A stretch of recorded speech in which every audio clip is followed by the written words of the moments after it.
Welcome back to the award-winning Health Marketing Collective, where strong leadership meets marketing excellence.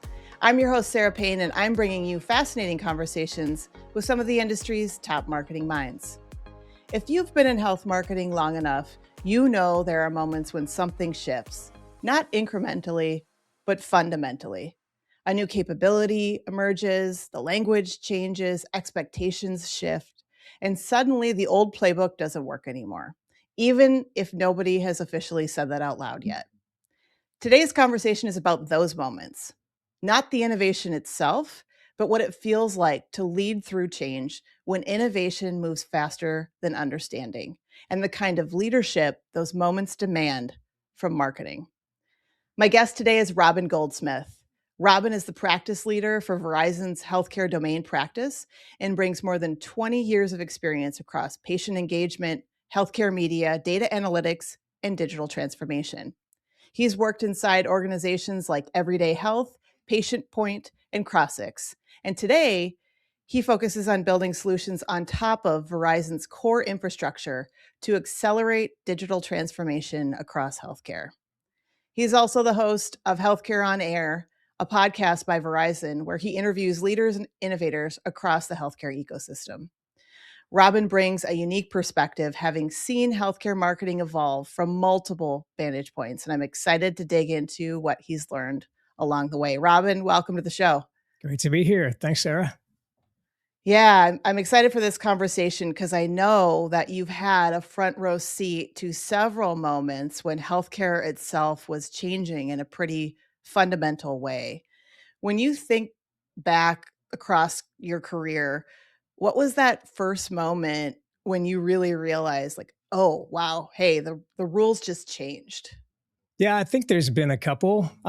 It's good to be on a marketing podcast because that's where I started in healthcare. So thank you for having me. I think the big one that I first saw was at Everyday Health when we started playing around with programmatic advertising. So this idea of not just wide campaigns, but really starting to leverage data to be more specific on the audiences you're targeting, and then that just I added on to that when I had visibility into Crossix, which is obviously very data driven measurement platforms. And I think it's just grown from there, where no longer is it the case where, healthcare advertisers can really rely on these wide campaigns. It's very data driven, which I think it started, and that was probably 2016 where I started seeing that, maybe even earlier in that time frame. Yeah, things change so rapidly with marketing technology these days. It's sometimes hard to even remember how long ago was that Yeah. this change happened.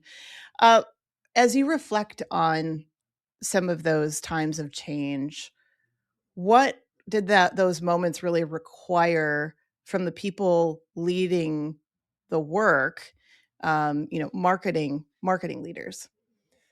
Yeah, absolutely. I mean, I think it goes back. I think we talked about this. Whenever you launch a new way of doing things that goes against, and in hospital marketing, people have been doing the same thing for a long, long time. They've got, their channels. They've been working with the same people for maybe decades, and now you're throwing in a different way to do things. That's change, and that's always difficult, no matter what you're doing. But I think the thing those people had to think about, and what I got to work on, was how do we tell the story? I think it all comes down to how you tell that story of why is this important and how is this going to help your end customer at the end of the day. I think listening to your 2026 predictions, it's all about the customer at the end of the day. I mean, that has to be, it's always been that way, but I think even more important now. But I think first of all, it's not easy. You have to step out of your comfort zone to tell have a different conversation with your customers. So I think with that, courage and the ability to weave a positive narrative and really weave that narrative with benefits for the customer, I think that regardless of any change, that's critical. Yeah. What are maybe the things that surprised you most in going through big changes like that? You know, I'm a glass half full kind of guy, Sarah. So I always think people are going to go, just believe it on the first go. But I was surprised by the pushback, to change. And I think that's Yeah. stayed with me, that when change is hard for people. We know Yes. that, but I think until you experience it firsthand, with people saying, I need, I need reference customers, that first customer, and then you have references and you build the groundswell. But yeah, a lot of pushback and a lot of people not really believing in, and at that point, it was really the power of data. And, yes, healthcare is super conservative when it comes to privacy. And of course they are, for every good reason. But yeah, the doubting was surprising to me. Yeah. I in some respect, it's not surprising, because if you say, like, people just hate change, like, we as human beings, we're just not wired for it, Yep. right? And so there's that just sort of initial, like, oh nope, there's pushback that's going to happen. But sometimes it can even be more like a much stronger pushback than Yeah. one may even anticipate. I guess let me clarify. I think sometimes, no matter how good something is, if the market is not intrinsically ready for it, it is super challenging for marketers to market around that. So I Yeah. think that there's this kind of balance of, do I push the market to evolve, or do I, how do I do that? How do I navigate those waters? So a lot of innovation, if I'm going to innovate around healthcare marketing, is the market ready? Are they are there some Northern Light customers that are leading the charge? Those things all have to come into play. But I think when things fail, it is market readiness and telling, again, I always go back to storytelling. I think the market has to have some inkling that this is where everything's going. Yeah. So let's focus on that a little bit deeper.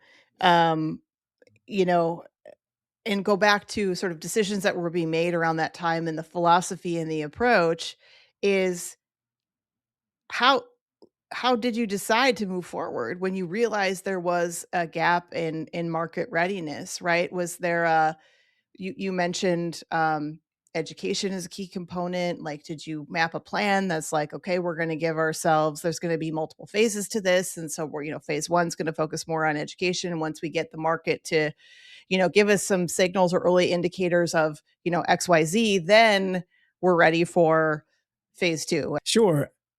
So there's the initial kind of go to market strategy, and you make some assumptions that you don't know for certainty what the response is going to be. But at every one of those companies, I'm not going to go specifically on each one, but they share common traits where we built the go to market.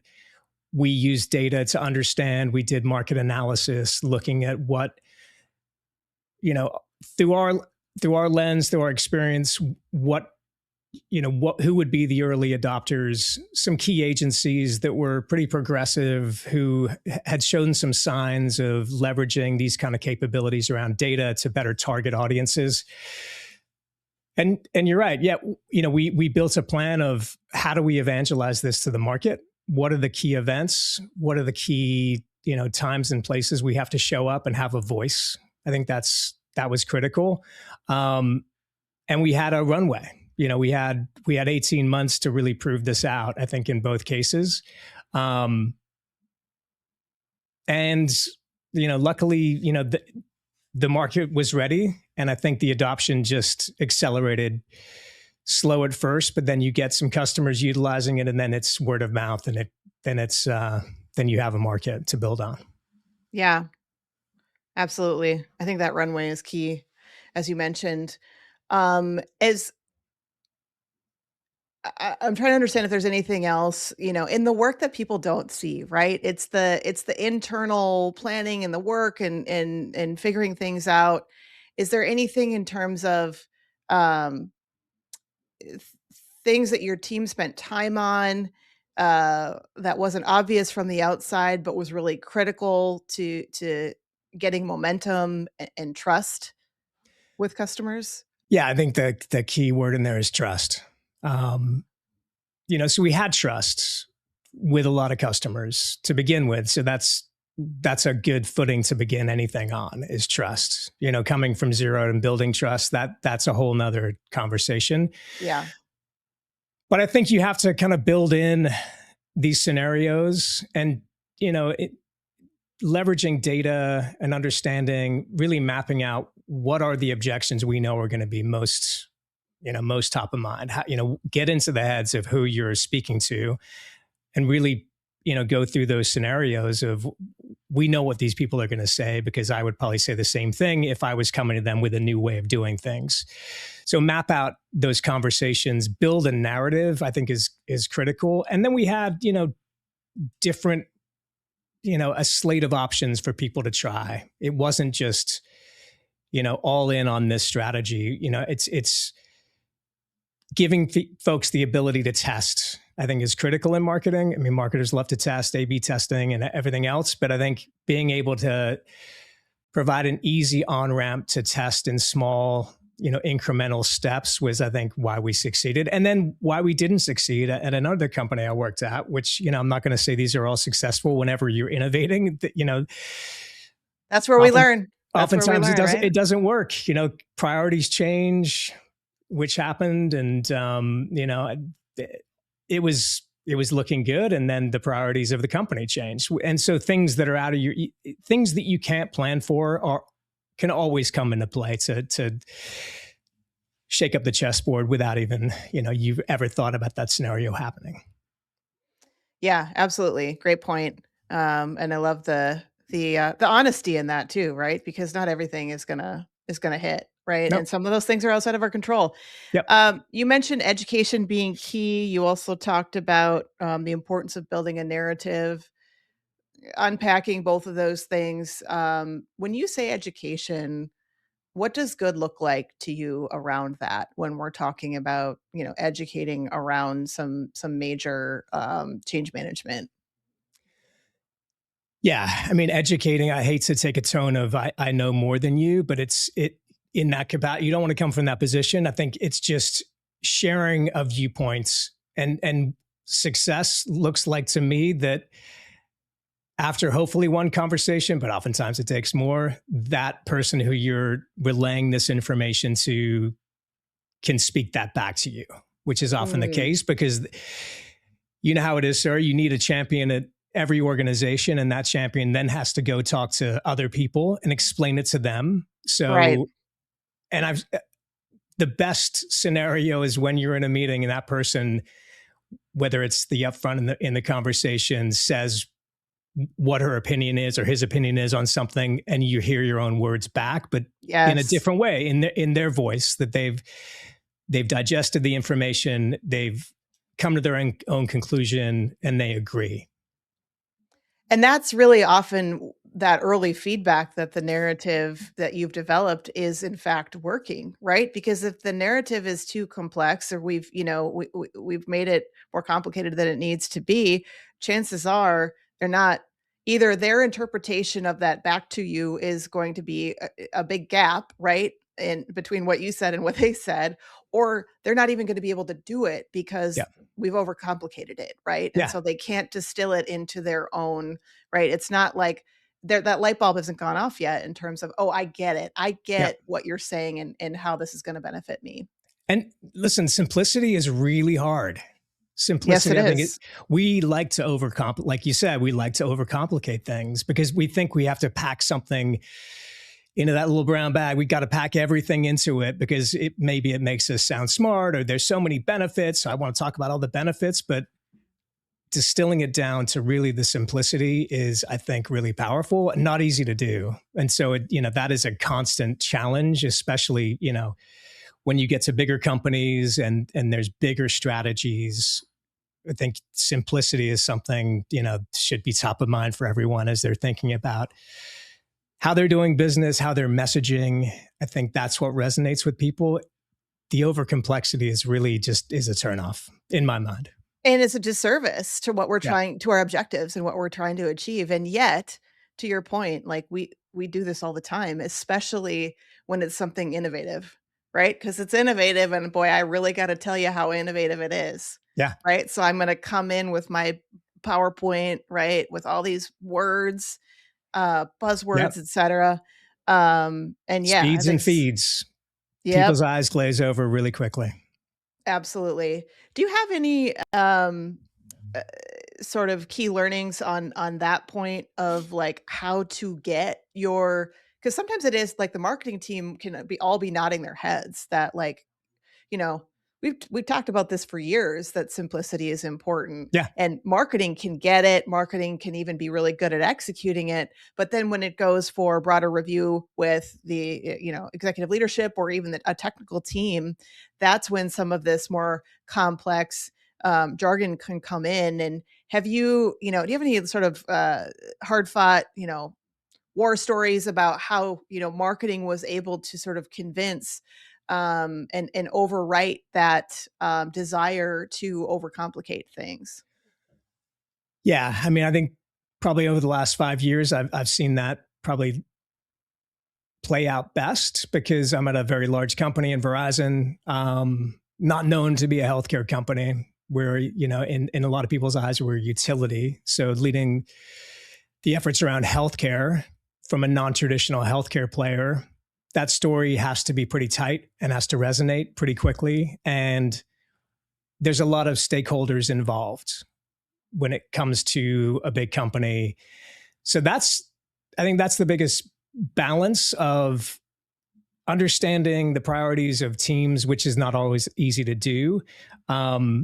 But as much as you can do once you have your narrative and you've really looked at what are the trends, what's the data look like, what is the opportunity, really weave that narrative into what are the overarching goals of the company, and where are there synergies that I can align to that will make this go through any large company a lot more seamlessly, because they all have their strategic plans, they all understand. But when you're at a company that works across every industry, it becomes even more important to understand your role, understand what you're trying to do, and then take the data of the major trends that are happening. And there's a lot happening in healthcare over the past 5 years, as we know, that have been just headwinds for things that around connectivity and devices and more, the whole industry is going this way. And that's an incredibly exciting place to be. But don't overcomplicate it. At the end of the day, it has to be anchored in, why is this going to be important for our customers? That's, I Yeah, think, the anchor point for it always is for me. that's such a great point about being, the role you sit in today in the organization that you're in today being, but one sort of industry vertical inside of a, massive organization. That's another layer of complexity that you're Yep. dealing with in terms of being able to communicate that value proposition, and all the more reason why simplicity is so important. And to take that a step further in this whole point is, I would argue that marketing needs to have a seat at the table on these decisions about not just building the narrative, right? But the entire strategy around how to make this adoption successful, so that, leadership inside of marketing can help, maybe override or overrule some of those tendencies to steer towards complexity Yeah. when that's not ultimately going to serve the objective or the brand. And so I think, there's this point here, which is we need to make sure that marketing leadership's role is being elevated, particularly in moments of, major change management, in key decisions around how this is going to get rolled out. What's your perspective on that? 100%. And I've been really lucky to have, now I have a great relationship with our marketing teams of how we're going to convey that messaging in a way that we hope and we think the market will respond to. But I haven't always had that. I've worked at far smaller companies where they're really, the marketing department was overstretched and didn't have much time for this. And so I think it's a balance. I mean, you're going to get the good and the bad. When you get that synergy between marketing at, like you said, at the table, I think it's critical, because there's things that there's a viewpoint that marketing brings that a lot of other folks won't bring to the table. I mean, the business drivers are one thing that they have to be cognizant of, but how do you shape the messaging in a way, and what levers do you pull, and what channels are we going to distribute this on? That's all. That's in marketing sweet spot, and I think that oftentimes I don't think that gets gets elevated as much as it should, because in my mind it's critical. Yeah, absolutely. 100% agree on that.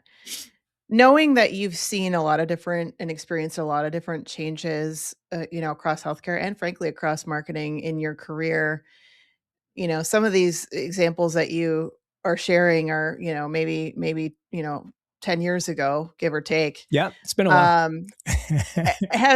Has I'm not trying to say anything about either of our ages here, but has there been anything, as you look back at what it was like to do change management, say 10 years ago versus now, like, are these learnings the same? Has anything changed, or has most of the sort of best practices, if you will, in sort of leading through these times of changed pretty much the same? No, I think, I think in healthcare specifically, I think, if the to overuse, it's been overused, but the pandemic, I think, accelerated a lot of how quickly we perceive we can change. Great point. And I think in healthcare, not just specific to marketing, but in all the dynamics of healthcare delivery, digital health, all these things that were brought to bear out of necessity. My hope is that, not only was the door to innovation open, but the ability to know that change can happen quickly was it was a proof point. We did it. Even older folks adopted telemedicine. Go figure. People are able to do things. It was literally forced upon us, right? And we did it. We did it. Yeah. So I think I'm optimistic about that. And I think now more than ever, we know we have to change, because change, again, is being put on us through new technologies, and potentially through new legislation that's coming, and all the changes to the dynamics of the market. I think things are, this is just my opinion, but I think things are changing more rapidly than ever in healthcare. Yeah, for sure. Great point. And I think you're right. I mean, the pandemic was that thing. It's just like literally overnight, all of these things changed. And we proved to ourselves that we were pretty resilient through that, right? And we built the muscle and we did the thing. We've all maybe got a few more wrinkles than we did before, but we did it. So I think we have the ability to potentially adapt faster to other change, but the change itself is also, to your point, happening at a faster pace. And so it's hard to even sort of calibrate whether or not we actually are more resilient, because the flywheel, right? Like the change is happening faster, and we all are also more resilient because we've been through it before. So it's just it's a really interesting dynamic that we're in, for sure. I do think I think you talked about this, like the attention economy that we're now find ourselves in, of which marketing plays a very leading role. Then that's changing too. I mean, it's can you get people's attention, but then, and I'm quoting you a lot, Sara, then I love the influence, earned influence, and how do you really, that's more important. I agree with you. That's more important than anything now, because as we've been in this attention economy, everyone's fighting for your attention. Attention spans have shortened. We all know that, with the rise of, some of the social media platforms that are super short form. They've risen to the top. Longer forms are more challenged, with definitely younger generations that are consuming things mostly on their phone. So I think we have to be super aware of the social dynamics at play as well. But I think to the earlier point, trust, influence go hand in hand. You're only going to be influenced if you trust that source, and that's a tough part to get to, but that's really what everyone's trying to get to. Everyone wants to be that trusted influencer, to to have folks listen and actually influence their change. Yeah, absolutely. And it's interesting. Edelman's Trust Barometer just came out over the weekend, and I haven't had a chance to really dig into it yet. I did have someone from Edelman on last year to Mm, unpack the findings and the results there, hoping to do that again in an upcoming episode. But key headline there, and that's- this won't surprise anybody. yeah, Trust is down massively, yeah, massively, right? Trust of institutions is down significantly. And so yep, getting to that point of, having trust with customers, but also as a brand, being that sort of trusted being in a place where you have trusted influence, it's harder. It's harder. And on top of that, you have shorter attention spans too, right? So there's all these yeah, dynamics that are making that so much harder and so much more challenged, where this is that moment literally where the old playbook doesn't work anymore. yeah, Right. Okay. So Robin, before we wrap, you're in technology. We got to talk about technology. There's just so much happening in healthcare, AI, broader digital transformation. What's a good How this technology gets communicated is so incredibly important. How do we do that well, and make it understandable yeah. both to, the B2B audience, the clinical audience, but all the way down to the patient level?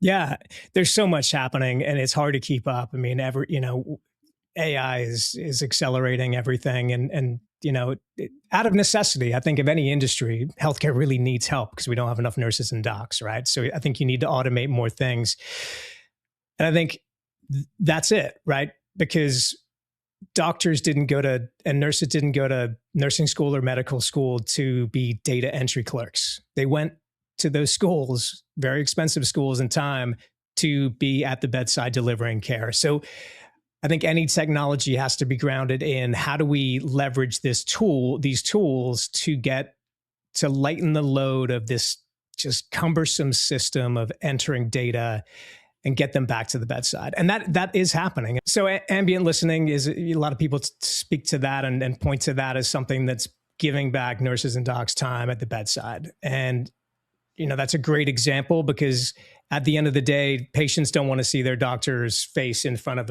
a keyboard, not looking at them and not listening. We all have experienced that. So telling that story of, hey, the patient experience, the clinician experience are both improving through technology. And the story is that I can see my doctor face to face now. It's not that this is capturing the data and putting it in all the bells and whistles, speeds and feeds, take that out. And just the story is that one-to-one connection that's now being enabled through technology that is raising the bar of everyone's experience in that room.